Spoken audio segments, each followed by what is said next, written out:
एक ऐसा कंट्री जिसकी ज्योग्राफी शायद दुनिया में सबसे वर्स्ट हो। ना उसमें ज्यादा पहाड़ हो जो उसे प्रोटेक्शन दे सके, ना ही उसके पास अच्छी कोस्ट लाइन हो और ना उस कंट्री में कोई खास नेचुरल रिसोर्सेस हो। सदियों से वो कंट्री ऐसे दुश्मनों में घिरा हुआ हो जो बार बार उस पर अटैक करके उसे बर्बाद करते हो। ऐसा कंट्री जो यूरोप में होने के बावजूद इंतहाई गरीब और कमजोर हो, लेकिन फिर कुछ ऐसा हो कि वही कंट्री यूरोप का सबसे पावरफुल कंट्री बन जाए। उसकी इकोनॉमी इतनी तेजी से ग्रो करने लगे कि इकोनॉमिस्ट्स ये प्रेडिक्ट करने लगे कि 2030 तक वो यूके को पीछे छोड़कर दुनिया की 5वीं सबसे बड़ी इकोनॉमी बन जाएगा। उसके अपने लोग जो दूसरी कंट्रीज में माइग्रेट कर गए थे वो वापस आने लगे, और सिर्फ यही नहीं बल्कि इस कंट्री की मिलिट्री भी इतनी पावरफुल हो जाए कि अमेरिका बाकी यूरोप को छोड़कर उस पर रिलाई करने लगे। दुनिया की बड़ी बड़ी टेक कंपनीज जैसे कि गूगल, फेसबुक, इंटेल और अमेज़न मिलियंस ऑफ डॉलर्स लगा के अपने ऑपरेशंस वहां सेटअप करने लगे।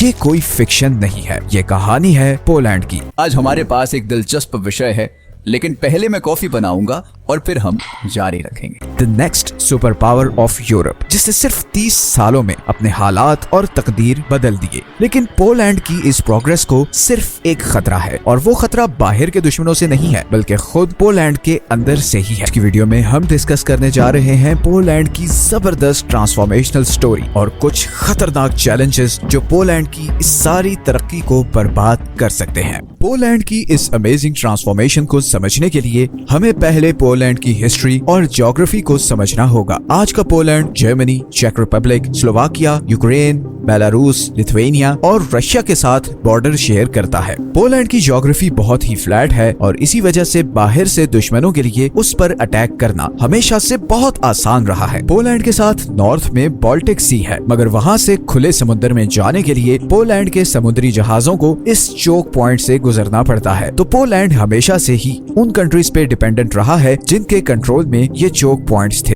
मैं उन लोगों को धीरे से याद दिलाना भूल गया जो लाइक बटन दबाना भूल गए हैं।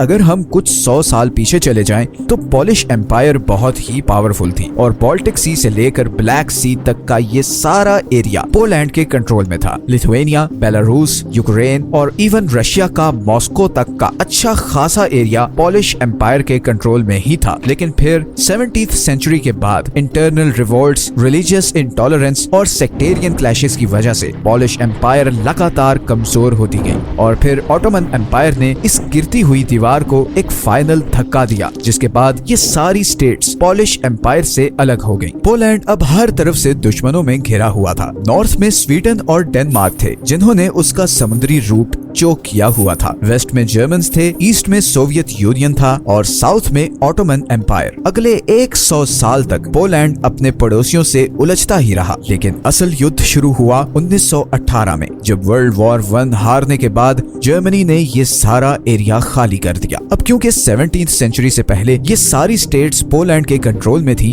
तो पोलैंड ने इन पे अपना कंट्रोल वापस लेने के लिए अपनी आर्मी को मोबिलाइज किया। दूसरी ही तरफ सोवियत यूनियन को भी जर्मनी की हार के बाद एक अपॉर्चुनिटी नजर आई कि इन एरियाज पर कब्जा करे और जर्मनी तक अपनी कम्युनिस्ट आइडियोलॉजी पहुंचाए। लेकिन उसे इस मकसद में सिर्फ एक रुकावट थी, और वो थी पोलैंड। पोलैंड और सोवियत यूनियन के दरमियान एक जबरदस्त वॉर शुरू हो गई और सोवियत आर्मी 1920 में पोलैंड के कैपिटल वॉर्सो तक पहुंच गई। मगर फिर पोलिश आर्मी ने कमाल बहादुरी से सोवियत यूनियन को बैटल ऑफ वॉर्सो में न सिर्फ हराया, बल्कि सोवियत कंट्रोल में जाने वाले अपने सारे एरियाज को भी वापस ले लिया। सोवियत यूनियन इस हार से परेशान हो गया और उसने 2 महीने बाद ही अक्टूबर में पोलैंड के साथ सीज फायर ट्रीटी साइन कर ली, और फिर मार्च 1921 में ट्रीटी ऑफ रेगा के बाद पोलैंड और सोवियत रशिया के ये ऑफिशियल बॉर्डर्स डिसाइड हो गए। अगले 19 साल तक पोलैंड में पीस रहा, लेकिन इन्हीं 19 सालों में जर्मनी में नाज़ीज दोबारा पावरफुल हो चुके थे और उन्होंने ऑस्ट्रिया और चेकोस्लोवाकिया पर दोबारा कब्जा कर लिया। और फिर 1939 में जर्मनी ने इन 3 साइड्स पे पोलैंड पर अटैक कर दिया और चंद हफ्तों में ही आधे पोलैंड पर कब्जा कर लिया। अभी ये वॉर चल रही थी कि ईस्टर्न साइड से सोवियत यूनियन ने बाकी बच जाने वाले एरिया पर अटैक किया और उस पे कब्जा कर लिया। अगले 5 साल तक पोलैंड जर्मनी और सोवियत यूनियन के कंट्रोल में रहा। फिर 1945 में जब वर्ल्ड वॉर 2 खत्म हुई और जर्मनी ने सरेंडर कर दिया, तो सारा पोलैंड सोवियत यूनियन के कंट्रोल में चला गया। और फिर 1990 तक वो सोवियत यूनियन की एक सैटेलाइट स्टेट ही रहा। 1991 में सोवियत यूनियन के टूटने के बाद पोलैंड रशिया से दूर और वेस्ट से ज्यादा करीब होने लगा। बरसों की लड़ाई के बाद पोलैंड अब समझ चुका था कि उसे अपने पड़ोस में दुश्मन नहीं दोस्त चाहिए, और इसीलिए वो 1999 में नेटो का मेंबर बन गया और फिर 5 साल बाद ही 2004 में उसे यूरोपियन यूनियन की मेंबरशिप भी मिल गई। और इसी तरह पोलैंड के वही पुराने दुश्मन अब उसके दोस्त और प्रोटेक्टर बन गए। और अब शुरू होने जा रही थी पोलैंड की सक्सेस स्टोरी।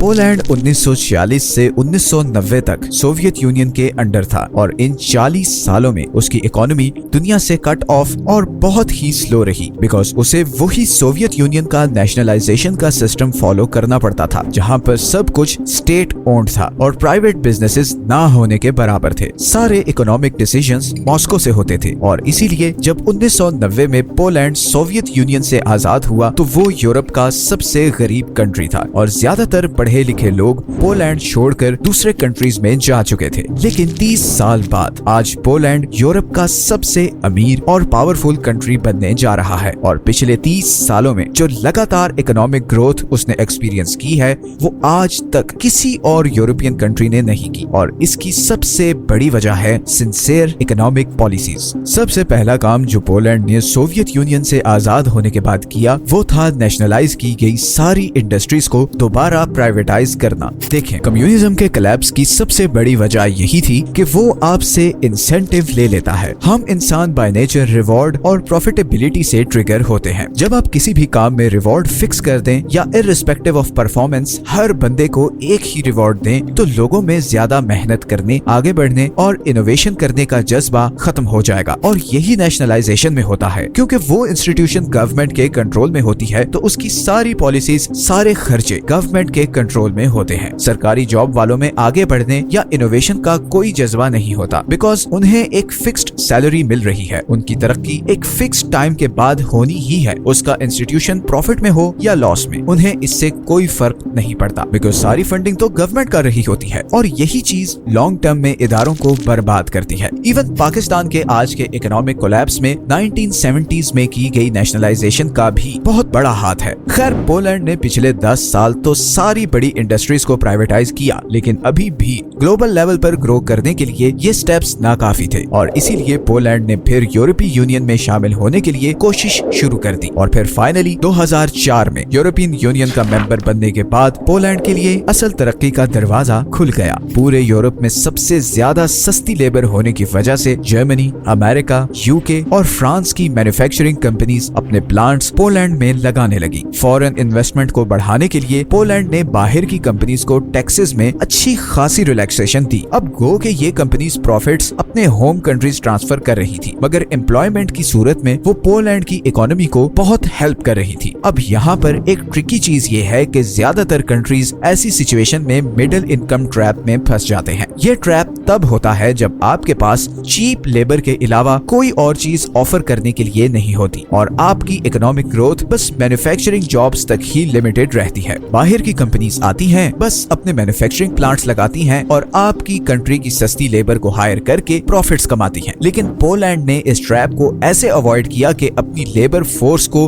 लेटेस्ट टेक्नोलॉजी में ट्रेन करना शुरू किया। पोलैंड में 16 साल से ऊपर के लोगों को free of cost tech engineering, data sciences और सॉफ्टवेयर डेवलपमेंट के कोर्सेज करवाए गए और उसी का नतीजा है कि आज दुनिया की बड़ी टेक कंपनीज जैसे कि गूगल, अमेज़न और मेटा अपने रिसर्च और डेवलपमेंट हब्स पोलैंड में सेटअप कर रहे हैं। और फिर इसी का ट्रिकल डाउन इफेक्ट ये हुआ है कि पिछले 30 सालों में जो ब्रेन ड्रेन हुआ था वो अब रिवर्स हो रहा है। हाईली एजुकेटेड पॉलिश जो दूसरे यूरोपियन कंट्रीज में सेटल्ड हैं, वो अब वापस अपने कंट्री में आ रहे हैं। और इसी तरह रशिया यूक्रेन वॉर के बीच बहुत से हाईली एजुकेटेड यूक्रेनियंस भी पोलैंड में आए और अब वो भी पोलैंड की जॉब मार्केट में एक अच्छा खासा स्टेक रखते हैं। और यहीं पर आती है वो तीसरी चीज जो पोलैंड को लाइमलाइट में ले आई। पोलैंड अपनी आर्मी को यूरोप की सबसे पावरफुल आर्मी बनाने जा रहा है। पोलैंड अपने जीडीपी का 3% मिलिट्री पर स्पेंड कर रहा है। वो लिटरली एक शॉपिंग स्प्री पर है। एब्राम और K2 panther tanks, fighter jets, Apache helicopters, पूरे यूरोप में इतना अग्रेसिवली कोई हथियार नहीं खरीद रहा जिस तरह पोलैंड खरीद रहा है। और अभी तो पोलैंड के प्राइम मिनिस्टर ने कहा है कि अगले कुछ सालों में वो जीडीपी का 4% तक अपनी मिलिट्री पर स्पेंड करेंगे और आर्मी को भी डबल कर देंगे। आने वाले टाइम में पोलैंड की आर्मी शायद नेटो की तीसरी सबसे बड़ी और पावरफुल आर्मी बनने जा रही है। कई 100 साल तक इतने दुश्मनों से लड़ने के बाद उन्हें अच्छी तरह अंदाजा हो चुका है कि उनके लिए पावरफुल आर्मी कितनी जरूरी है। रशिया यूक्रेन वॉर में यूक्रेन की सारी वेपन सप्लाई पोलैंड के थ्रू ही जा रही है और इसीलिए रशिया को पोलैंड पर बहुत गुस्सा है और हो सकता है रशिया का नेक्स्ट टारगेट पोलैंड ही हो। इसीलिए पोलैंड अपने आप को फुल डिफेंड करने के लिए भरपूर तैयारी कर रहा है। गो के पोलैंड पर अटैक करने का मतलब है कि सारे नेटो कंट्रीज मिलकर पोलैंड को डिफेंड करेंगे। मगर बाकी यूरोप के जिस तरह के हालात चल रहे हैं, पोलैंड किसी पे रिलाय नहीं करना चाहता। तो ये थी पोलैंड की ट्रांसफॉर्मेशन स्टोरी। अब आते हैं उन चैलेंजेस की तरफ जो पोलैंड के इस सारे इकोनॉमिक मिरेकल को नुकसान पहुंचा सकते हैं। एक बहुत बड़ी प्रॉब्लम ये है कि पोलैंड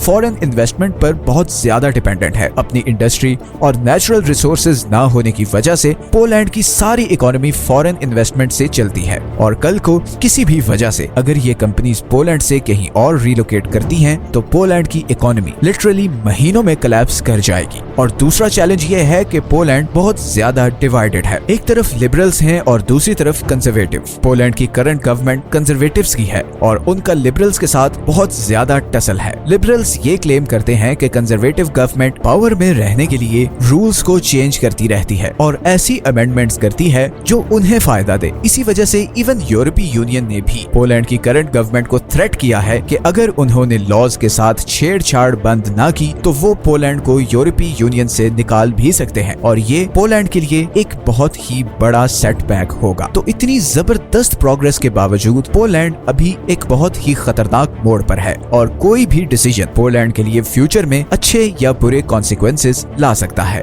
अगर आपको ये वीडियो अच्छी लगी है तो चैनल को सब्सक्राइब जरूर कर लें। आपके लिए तो शायद ये छोटी सी चीज हो मगर हमें इससे बहुत मोटिवेशन मिलती है। मिलते हैं नेक्स्ट वीडियो में एक और इंटरेस्टिंग टॉपिक के साथ।